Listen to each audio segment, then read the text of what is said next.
हाय, मी अवधूत तुमचं पुन्हा एकदा स्वागत करतो माझ्या शेल्फमधूनच्या 13व्या भागामध्ये. आज पुस्तक मी जे तुमच्यासमोर मांडणार आहे ते रहस्यमयी आहे, गूढ आहे, भीतीदायक असं आहे, हॉरर या जॉनरमधलं आहे.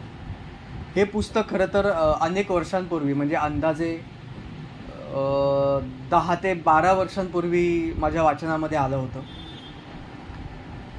आणि इतकं भन्नाट पुस्तक आहे की हे हातातनं खाली आपल्याला ठेवत नाही. काय आहे ते याच्या पुढे मी तुम्हाला सांगत जाणारच आहे, पण ते पुस्तक काय आहे तर ते आहे अंधारवारी, ऋषिकेश गुप्ते यांचं.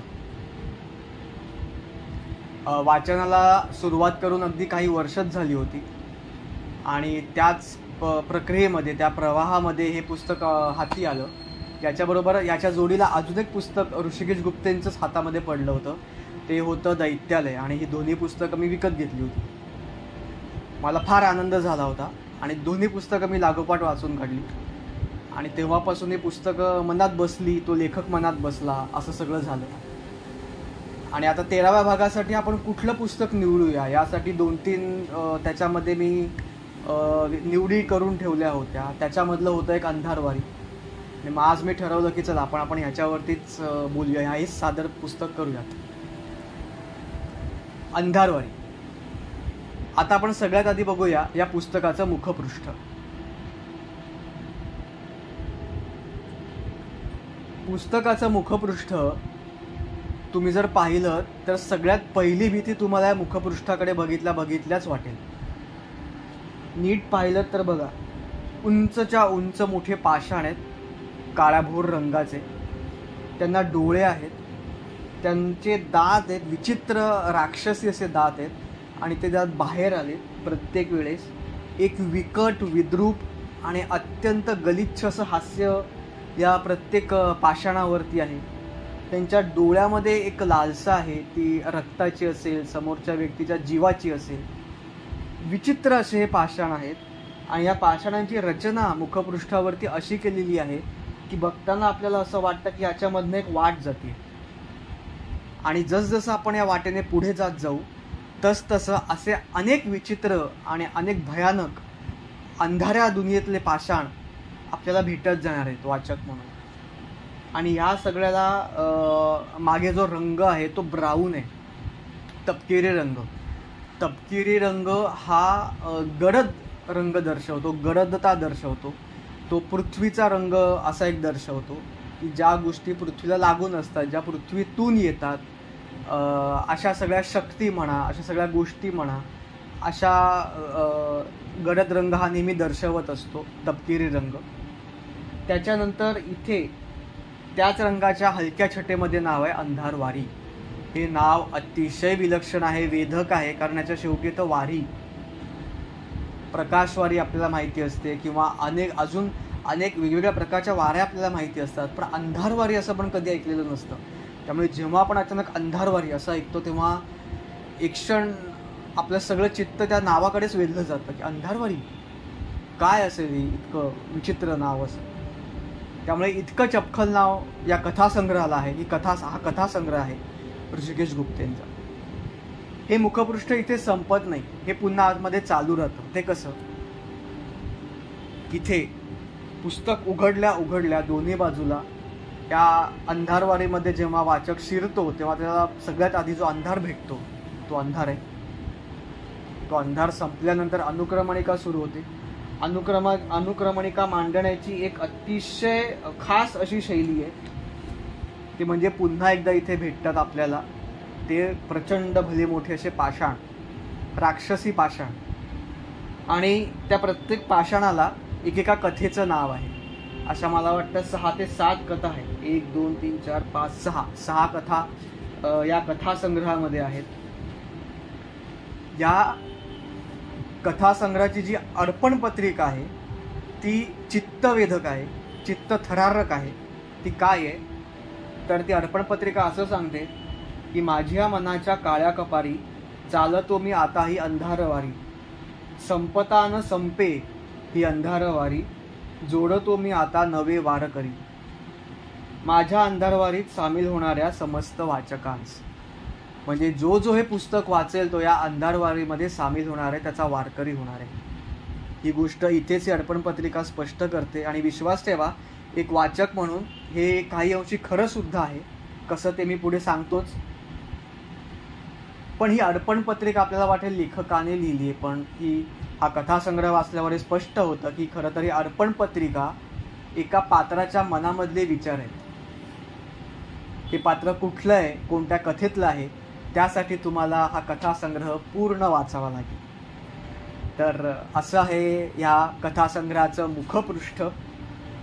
अतिशय रोमांचक आहे ते. म्हणजे रात्री तुम्ही पाहिलं तर अक्षरशः भीतीच वाटेल. आणि तर रात्रसुद्धा होत आलेली आहे. हे मुखपृष्ठ केले चंद्रमोहन कुलकर्णी यांनी आणि प्रकाशक आहेत मनोविकास प्रकाशक. इतकी सुंदर मांडणी आहे या कथासंग्रहाची. आता बोलूयात या कथांमध्ये नेमकं आहे काय आणि या पुस्तकाचे हुकअप पॉइंट्स. आता या कथासंग्रहामधली पहिली कथा जी आहे ती काळ्या कपारी म्हणून आहे. दुसरी एक ती गानूआजींची अंगाई आहे. बांदेकरांचं बाळ आहे.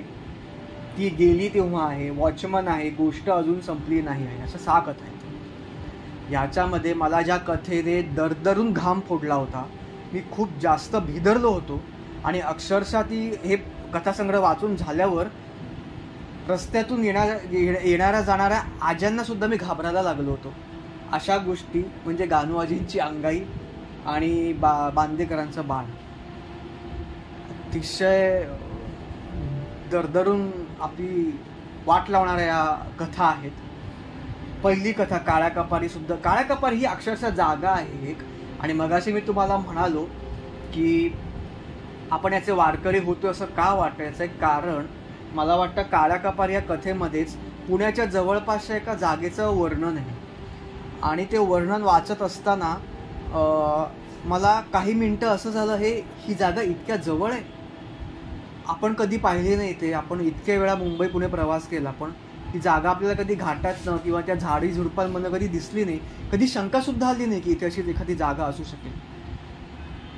पुढे हा विचार आला की आपण परत जेव्हा जाऊ तेव्हा ही जागा आपण नक्कीच बघूया. नंतर जरा शंका आली की जागा खरंच आहे का लेखकाने कल्पनेने तयार केलेली आहे. मग मी माझ्या काही मित्रांना विचारलं, चौकशी केली, तर त्यांच्या पाहण्यात तर अशी कुठलीच जागा आलेली नव्हती. तर मी असं मनाशी म्हटलं की नाही, ही लेखकाने कल्पना केलेली जागा असेल. असं करून मी माझ्या मनाची समजूत घातली. पण जेव्हा जेव्हा हे पुस्तक हातात घेतो, पुस्तक पुन्हा एकदा वाचायला उघडतो, तेव्हा असं वाटतं की ही जागा खरोखर असण्याची शक्यता सुद्धा आहे. आणि आता मला असं वाटतं की ती जागा मला खरंच सापडू नये. हे कथा वाचल्यावर वाचकांना कळेल की मी असं मला का वाटतं. तर अशा गोष्टी आहेत. लेखकाचं जे यामध्ये लिखाण आहे ते अतिशय रियालिटी बेस्ड आहे. वास्तविकतेला धरून आहे आणि म्हणून ते आपल्या मनामध्ये खूप आतपर्यंत घुसतं. याच्यामधली जी पात्रं आहेत ती आपल्या रक्तामध्ये एखाद्या कातरवेळेसारखी भिनत जातात हळूहळू हळूहळू हळू. आणि केव्हा आपल्या मनात त्या गोष्टींविषयी भय तयार होतं, भीती, आपण घाबरायला लागतो, हे आपल्याला कळत नाही. एखाद्या बेसावधी क्षणी आपल्याला अचानक कळतं की अरे आपल्याला आता भीती वाटायला लागलेली आहे. आणि हे कळेलच याची शाश्वती नाही. इतकं तरल आणि इतकं मनावर खूप आतपर्यंत परिणाम करणारं असं लेखन या लेखकाचं आहे, ऋषिकेश गुप्तेंचं आहे. आणि हे मला कायमच प्रचंड आवडत आलेलं आहे या धाटणीचं लेखन. मी पुन्हा एकदा सांगतो, विशेष डिस्क्लेमर आहे हा, की जे सशाशा काळजाचे आहेत, ज्यांना भीती लवकर वाटते, पटकन जे भीतात, त्यांनी कृपया हे असे कथासंग्रह खूप विचार करून आधी वाचावे किंवा शक्यतो वाचू नका.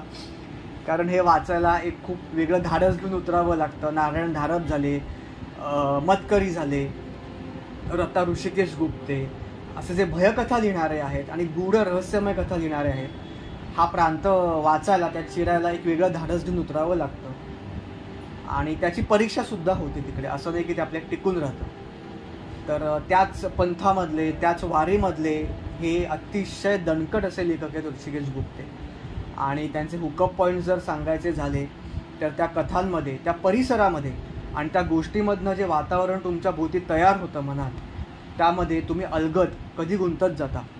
एखाद्या कोळ्याच्या जाळ्यामध्ये जसा एखादा त्याचा भक्ष गुंतत जातो, त्याला कळत नाही की आपण अडकत चाललोय, त्या पद्धतीने तुम्ही या लिखाणामध्ये गुंतत जाता आणि ही कथा पूर्ण तुमच्या आतमध्ये घेता. आणि मग तुम्हाला अनेक प्रश्न पडतात की असं घडू शकतं. आपल्या अवतीभोवती इतक्या विचित्र गोष्टी आहेत, आपल्या नेहमीच्या डोळ्यांना त्या दिसत नाहीत. आणि नंतर मग एखाद्या बेसावध क्षणी त्या आपल्या आयुष्यामध्ये प्रवेश करतात. अशा अनेक कथा याच्यामध्ये आहेत. यामधल्या एका कथेवरती मी आणि माझ्या एका मित्राने नाट्यछटासुद्धा सादर केली होती, एक 30 मिनिटांची, ज्यामध्ये एक सायकियाट्रिस्ट आहेत, सायकोलॉजिस्ट आहेत.